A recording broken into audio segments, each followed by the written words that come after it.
Welcome back YouTube channel baby Harisha. So இன்றைக்கி இந்த வீடியோவில் நீங்கள் எதை பற்றி பார்க்க போகிறீங்கன்னா, நமக்கு வந்து ஒரு 3 நாள் வந்து லீவ் கிடச்சிருக்கு. ஸோ அந்த லீவை வந்து ஃபேமிலியோட ஸ்பெண்ட் பண்ணலாம் அப்படின்னு சொல்லி எங்கன்னா லாங் ட்ரிப் போகலாம் அப்படின்னு சொல்லி பிளான் பண்ணியிருக்கோம். லாங் ட்ரிப்பு அப்படின்ற போது நாங்கள் போன வருஷமே வந்து பார்த்திங்கன்னா நிறைய ட்ரிப்பு வந்து போயிட்டு வந்துட்டோம். ஸோ இந்த தடவை போகிற ட்ரிப்பு இந்த வருஷத்தில் ஃபஸ்ட்டு ட்ரிப்பு போகிறோம். அதனால் கொஞ்சம் அட்வென்ச்சராகவும் ப்ளஸ் வந்து ஆக்டிவிட்டியாகவும் இருக்கிற மாதிரி எதனா பிளேஸ்க்கு போகலாம் அப்படின்னு சொல்லி டிசைட் பண்ணியிருக்கோம். ஸோ அந்த மாதிரி பிளேஸ் வந்து பார்த்திங்கன்னா சென்னையில் வந்து நிறைய இருக்குது. எக்ஸாம்பிள் நான் சொல்கிறது தீம் பார்க்கு தான் சொல்கிறேன். ஸோ எல்லாருமே டிசைட் பண்ணது வந்து தீம் பார்க்கு தான் போகலாம் அப்படின்னு சொல்லி முடிவு பண்ணியிருக்கோம். ஸோ தீம் பார்க்கில் வந்து பார்த்திங்கன்னா சென்னையில் நிறைய இருக்குது. எல்லாம் வந்து ஆக்டிவிட்டீஸும் நம்ம பார்த்துட்டோம். ஸோ புதுசாக எங்கன்னா போகலாம் ஆக்டிவிட்டீஸ் பண்ணுற மாதிரி தீம் பார்க்லேயே புதுசாக இருக்கிற பிளேஸ்க்கு போயிட்டு நல்லா என்ஜாய் பண்ணிட்டு வரலாம் அப்படின்னு முடிவு பண்ணும்போது வண்டர்லா போகலாம் அப்படின்னு சொல்லியிருந்தாங்க. வண்டர்லா வந்து இது வரைக்கும் நான் பார்த்ததில்லை, வீட்டில் இருக்கிறவங்களும் பார்த்ததில்லை. ஸோ அந்த மாதிரி ஒரு தீம் பார்க்கு நாங்கள் ஃபஸ்ட் டைம் போயிட்டு பார்க்க போகிறோம். வண்டர்லா வந்து பார்த்திங்கன்னா 2 இருக்குது நமக்கு நியர்பையில். ஒன்று வந்து பார்த்திங்கன்னா பெங்களூரில் இருக்குது, இன்னொன்று வந்து பார்த்திங்கன்னா கொச்சியில் இருக்குது. ஸோ நமக்கு இது நியர்பைன்னு பார்க்கும்போது பார்த்திங்கன்னா பெங்களூரில் இருக்கிறது தான் வந்து நமக்கு நியர்பை. ஸோ பெங்களூரில் இருக்கிற வண்டர்லாக்கே போகலாம் அப்படின்னு சொல்லி முடிவு பண்ணிட்டோம். ஸோ இந்த ட்ரிப் வந்து பார்த்திங்கன்னா நாங்கள் மட்டும் போல், எங்களோட மாமனார் மாமியார் அவங்களும் வராங்க. அவங்களோட சேர்ந்து தான் நாங்கள் வந்து இந்த ட்ரிப்பை பிளான் பண்ணியிருக்கோம். ஏன்னா ஃபேமிலியாக போகும்போது பார்த்திங்கன்னா ஒரு ஃபன் வந்து என்ஜாய்மெண்ட்டோடு இருக்கும். அதனால் வந்து ஃபேமிலியாக போகலாம் அப்படின்னு சொல்லி முடிவு பண்ணியிருக்கோம். ஸோ இந்த ட்ரிப்பை வந்து பார்த்திங்கன்னா ஃபுல்லாக 3 days வந்து பிளான் பண்ணியிருக்கோம். வண்டர்லா ப்ளஸ் வந்து அது கூட இருக்கிற நியர்பை பிளேசஸ் எல்லாமே வந்து கவர் பண்ணிவிட்டு எல்லாமே என்ஜாய் பண்ணிவிட்டு ரிட்டர்ன் வரலாம் அப்படின்னு முடிவு பண்ணியிருக்கோம். ஸோ 3 நாள் பெங்களூர் டேஸில் ஃபுல்லாக என்ஜாய் பண்ண போகிறோம். ஸோ வீடியோவை ஃபஸ்ட் டைம் பார்க்குறவங்க நம்மளோட சேனலை வந்து சப்ஸ்கிரைப் பண்ணிவிட்டு பாருங்கள். அப்போ தான் நாங்கள் போடுற வீடியோ எல்லாமே உங்களுக்கு வந்து ரீச் ஆகும். வாங்க இப்போ வீடியோக்குள்ளே போகலாம். வியூவர்ஸ், முன்னாடியே சொன்னது தான், பெங்களூருக்கு வந்து 3 நாள் வந்து ட்ரிப்பு பிளான் பண்ணியிருந்தோம்ல. ஸோ அதுக்கான எல்லா ஏற்பாடும் முடிச்சிட்டோம். ஸோ அங்கே போயிட்டு ஸ்டே பண்ணுறதுக்காக எங்களோட திங்ஸு ட்ரெஸ்ஸு எல்லாமே வந்து பார்த்திங்கன்னா லக்கேஜில் எல்லாமே எடுத்து வச்சாச்சு. ஸோ இப்போ வந்து எங்கள் மாமனாரும் மாமியாரும் வந்துட்டுருக்காங்க. அவங்க வந்த உடனே அவங்களோட ஓன் வெஹிக்கிளில் தான் வந்து நாங்கள் எல்லாமே வந்து ட்ராவல் பண்ணி போகிறோம். ஸோ 3 நாள் வந்து அவங்க காரில் தான் நாங்கள் வந்து ஒன்றாவே ஒரே ஃபேமிலியாக போகலான்னு சொல்லி புன் பண்ணியிருக்கோம். ஸோ நீங்கள் வந்து இதே மாதிரி ட்ரிப்பு பிளான் பண்ணியிருக்கீங்க அப்படின்னா, நீங்கள் பேச்சுலராக இருந்தீங்கன்னா ஃப்ரெண்ட்ஸோடு போகணும், அந்த மாதிரி நீங்கள் என்ஜாய் பண்ணணும் அப்படின்னு நினச்சா ட்ரெயினோ இல்லை பஸ்ஸோ வந்து நீங்கள் போகலாம், உங்களுக்கு என்ஜாய்மெண்ட்டாக இருக்கும். ஸோ நாங்கள் வந்து ஃபேமிலியாக போகிறதுனால நாங்கள் காரில் தான் போகலான்னு சொல்லி டிசைட் பண்ணியிருக்கோம். ஏன்னா காரில் போகிறது தான் வந்து ஒரு அட்வான்டேஜ். எங்கே வேணாலும் நிறுத்தி நிப்பாட்டி பொறுமையாக வந்து டைம் பண்ணிட்டு போகலாம். ஸோ வந்து டைம் வந்து இப்போயே வந்து பார்த்திங்கன்னா 6 ஆயிடுச்சு. பெங்களூர் போகிறதுக்கு எப்படியும் ஒரு 6 hours ஆகும்னு சொல்லி மேப்பில் காட்டுது. ஸோ 6 hours மேப்பில் காட்டுதுன்னா எப்படியும் வந்து நாங்கள் ஒரு 1 hour எக்ஸ்ட்ரா எடுத்துகிட்டு எக்ஸ்ட்ரா ஒரு 1 hour ஆகும். ஸோ பொறுமையாக போகணும்ல. எப்படி நாங்கள் போய் ரீச் ஆகிறதுக்கு மிட் நைட் வந்து 12 இல்லை 1 ஆயிரும்னு நினைக்கிறேன். ஸோ வாங்க.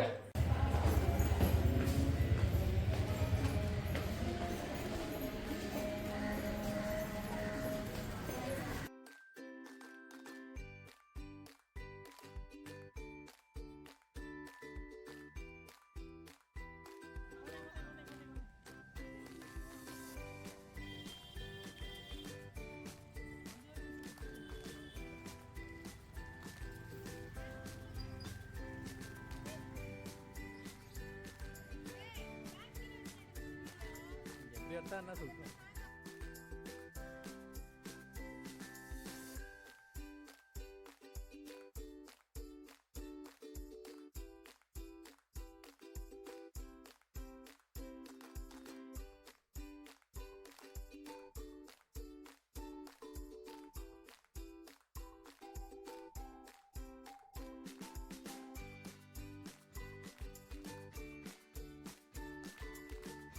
ஃப்ரெண்ட்ஸ், நாங்கள் இப்போ வந்து பார்த்திங்கன்னா கரெக்டாக வாலாஜாக்கு முன்னாடி இருக்கிற டோல்கேட்டை தான் நாங்கள் வந்து கிராஸ் பண்ணி போயிட்டுருக்கோம்.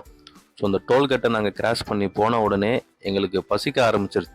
அடுத்து எந்த ஹோட்டல் வந்தாலும் நாங்கள் எங்களோட டின்னரை முடிச்சிடலான்னு சொல்லி பிளான் பண்ணோம். ஸோ நெக்ஸ்ட்டு வந்து பார்த்திங்கன்னா நாங்கள் டின்னர் சாப்பிட கரெக்டாக டு வாணியம்பாடி போகிற ரூட்டில் லெஃப்ட் சைடில் ஹோட்டல் கிராண்ட் சங்கீதா வெஜிடேரியன், இந்த ஹோட்டலுக்கு தான் நாங்கள் போனோம்.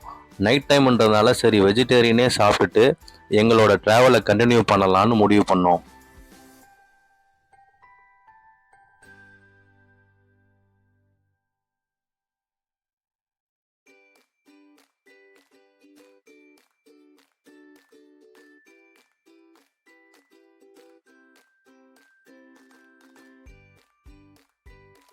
ஹோட்டல் உள்ள என்ட்ரி ஆன உடனே மெனு கார்டு கொடுத்தாங்க.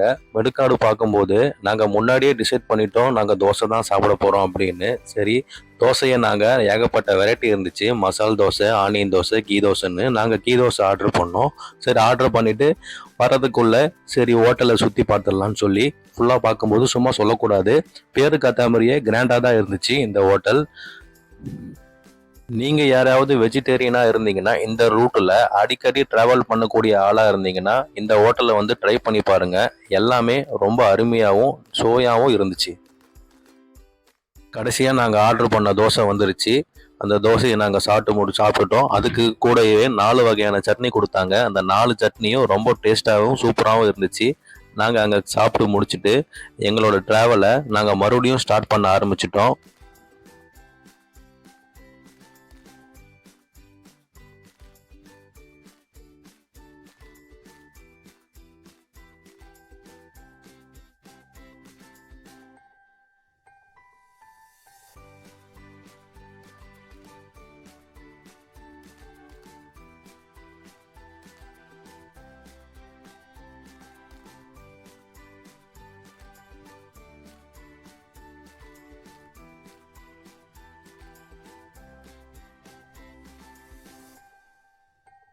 ஃப்ரெண்ட்ஸ் இப்போ டைம் வந்து பார்த்தீங்கன்னா 10:45. நாங்கள் கரெக்டாக கிருஷ்ணகிரி டு ஒசூர் அந்த நேஷ்னல் ஹைவேல தான் இப்போ போயிட்டுருக்கோம். ஸோ நைட் டைமில் ட்ராவல் பண்ணுறது எனக்கு ரொம்ப பிடிக்கும். ஸோ இந்த மாதிரி ரோட்டில், அதுவும் எனக்கு பிடிச்ச மாதிரி காரில் ட்ராவல் பண்ணுறது எனக்கு ரொம்ப வந்து பிடிக்கும். ஸோ 2 பக்கமும் லைட் சைடில் ட்ராவல் பண்ணுறது எனக்கு ரொம்ப இன்ட்ரெஸ்டிங்காகவும் த்ரில்லிங்காகவும் இருந்துச்சு.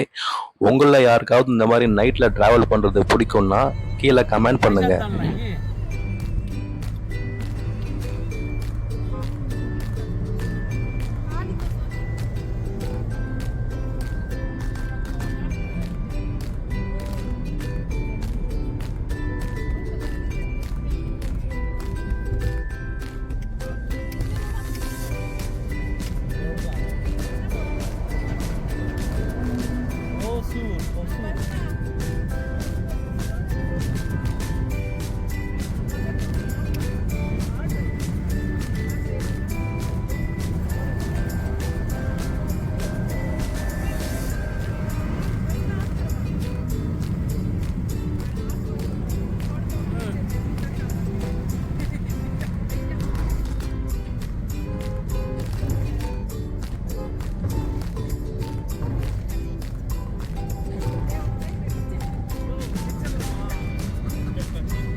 ஃப்ரெண்ட்ஸ் நாங்கள் பெங்களூரை ரீச் பண்ணிட்டோம். இப்போ டைம் வந்து பார்த்தீங்கன்னா கரெக்டாக 11:45. 11:45க்கு இங்கே நாங்கள் கரெக்டாக பெங்களூரை ரீச் பண்ணிட்டோம். நான் என்னமோ கொஞ்சம் லேட் ஆகும்னு நினச்சேன், பரவாயில்ல 11:45க்கே வந்துட்டோம். ஆனால் இங்கேருந்து நாங்கள் சிட்டிக்கு உள்ளே போகிறதுக்கு இன்னும் லேட் ஆக மாட்டேங்குது. நம்ம இப்போ பெங்களூர் வந்துட்டோம். பெங்களூரில் சிவாஜி நகர் அந்த ஏரியாவில் தான் இருக்கோம். டைம் வந்து பார்த்திங்கன்னா இப்போ 12:20. ஆனால் இந்த டைம் கூட பார்த்திங்கன்னா இங்கே இவ்வளோ பேர் இருக்கிறது பெரிய ஆச்சரியம் தான். இது வந்து பெங்களூரில் சிவாஜி நகர்ங்கிறது ஒரு மெயின் சிட்டி போல் இருக்குது. அதனால் எல்லோரும் அவங்கவுங்க வேலையை பார்த்துட்ருக்காங்க. பாருங்கள் நீங்களே எவ்வளோ க்ரௌடு இருக்குது பாருங்கள். இந்த டைமில் கூட இங்கே இவ்வளோ க்ரௌடு இருக்குது. இதே நம்ம ஊராக இருந்தால் நேரம் யாருமே வெளியே வந்திருக்க மாட்டாங்க. இங்கே இவ்வளோ பேர் இருக்காங்க. ஃப்ரெண்ட்ஸ் டைம் வந்து இப்போ 1:30 ஆயிடுச்சு. இந்த சிவாஜி நகரில் எங்களுக்கு ரூம்ஸும் கிடைக்கல, அதே மாதிரி கார் பார்க்கிங் பண்ணுற மாதிரி வசதியும் இல்லாதனால நாங்கள் அங்கேருந்து கிளம்பிட்டோம். கிளம்பி நேராக கலாசிபாளையம் அந்த ஏரியாவுக்கு போனோம். அங்கே பஸ் ஸ்டாண்டு பக்கத்தில் எங்களுக்கு ரூம்ஸ் அவைலபிளாக இருந்துச்சு. கரெக்டாக நாங்கள் ரூம் போட்ட டைம் வந்து பார்த்திங்கன்னா 2 மணி. ஒரு ரூம் வந்து பார்த்திங்கன்னா 1500 சொன்னாங்க, ஏசி ரூம் தான். ஸோ நாங்கள் 3 நாள் ஸ்டே பண்ணுறதுனால நாங்கள் அங்கேயே 3 நாளுக்கு தேவையான ரூம்ஸை ஒரேடியாக நாங்கள் புக் பண்ணிட்டோம். புக் பண்ணி கொஞ்சம் தூங்கி எழுந்திரிச்சிட்டு அடுத்த நாள் காலையில் எங்களோட வண்டர்லா பிளான் கம்ப்ளீட் பண்ணலாம் அப்படின்னு சொல்லி முடிவு பண்ணோம். ஸோ வண்டர்லாவுக்கு அடுத்த வீடியோவில் நான் உங்களை சந்திக்கிறேன். ஸோ என்னோடய வீடியோவை நீங்கள் தொடர்ந்து பாருங்கள். தேங்க்யூ.